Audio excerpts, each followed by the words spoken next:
Fire service কর্মকর্তাদের, এবং সেখানে আমাদের বিভিন্ন বাহিনী কাজ করছে।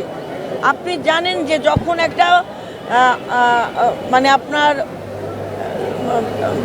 আপনার দুর্ঘটনা ঘটে কিংবা অগ্নিসংযোগ কিংবা যে কোনো ধরনের এই দুর্যোগগুলো আসে, সেই দুর্যোগগুলোতে তাদেরকে স্বাভাবিকভাবে কাজ করে স্পেস তৈরি করে দিতে হয়।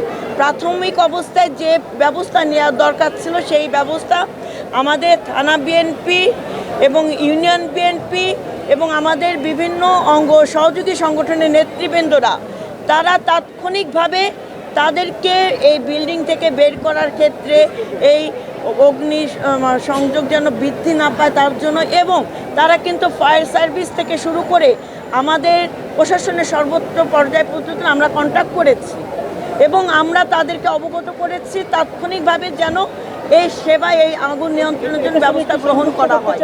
হ্যাঁ, যারা ক্ষতিগ্রস্ত হয়েছে ব্যবসায়ী আপনি বললেন, এবং যে পরিবারগুলো অসহায় পথে বসে গেল, এখন তাদের খাদ্য সহায়তা বা আর্থিক আমরা এখন যাব, তো আমি তো আপনাকে বললাম আমরা এখন যাব এবং সেই জায়গায় যে আমরা সরজমিনে আমরা ভিজিট করে তারপরে সার্বিক ব্যবস্থা আমরা গ্রহণ করব। এটা আমাদের নৈতিক দায়িত্ব।